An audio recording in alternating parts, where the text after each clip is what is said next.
Videos are going to look a little bit different this year. So we are going to start here with Unit 1, and this is just the basics of geometry. And a lot of it right now is vocabulary, and it's also being very specific to detail on the labeling, especially in geometry. It's really important how you label information.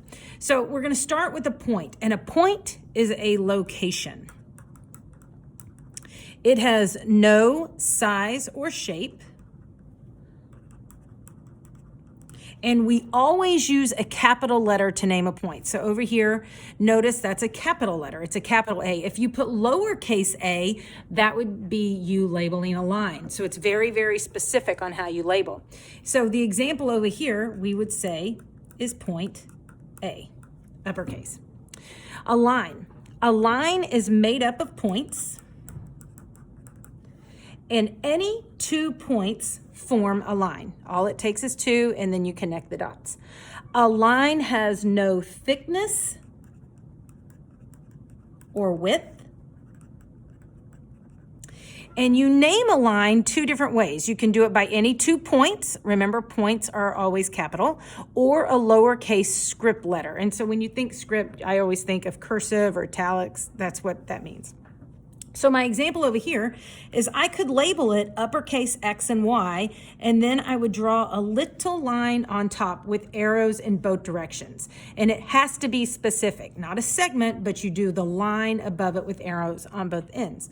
You can also say this is line in, script, or you can say it is line X, Y, uppercase. Collinear points are points that lie on the same line. So here, X and Y are collinear, they're on the same line. But if I drew a point not on that line and labeled it Z, these points would be non-collinear because they don't lie on the same line. And you must have at least 3 points to be considered non-collinear because 2 have to be on the line and that one is outside of the line. So what is a plane? A plane is a flat surface made up of points. Any 3 points make up a plane.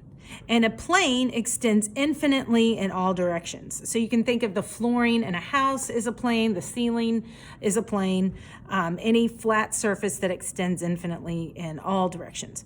We name a point by any 3 non-collinear points on the plane. So remember, non-collinear, they're not on the same line. Or you can name it by an uppercase letter.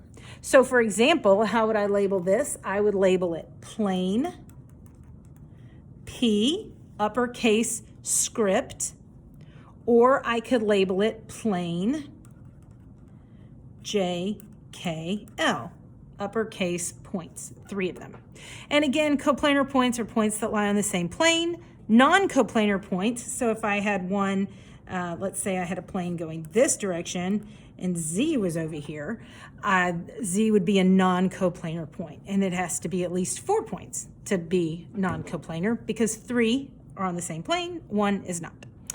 Intersecting lines. When you look at these 2 intersecting lines, they intersect at a point. And when you look at 2 intersecting planes, look what happens, look what forms. It's a line. Okay. Now let's do some practice in naming points, lines, and planes, and pay attention to how I'm writing it. Remember, points are uppercase. So if I named 4 collinear points, I could choose H, I could choose N, I could choose K, and I could choose I. Those would be collinear. You could also choose, well, that's all in this case because you need 4 of them. So H, N, K, and I.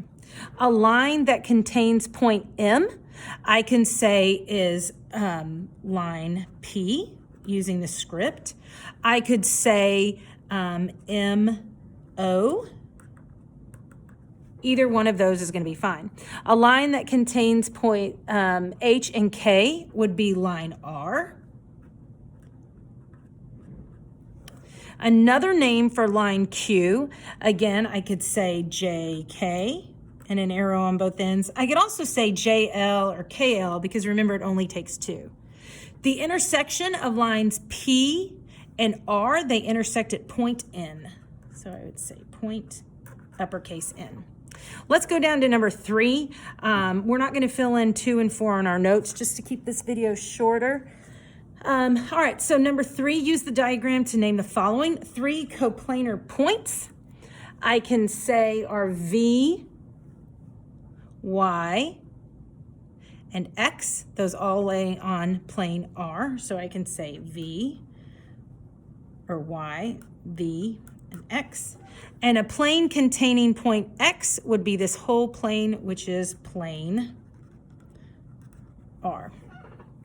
The intersection of plane R and plane ZVY, so this is plane ZVY and there's plane R. Remember, when planes intersect, it forms a line, so it forms this line here of VY. Now, you have to be careful here because VY is a segment, it's not a line. So notice it's a segment above that, not infinite in both directions, because it's just that particular piece.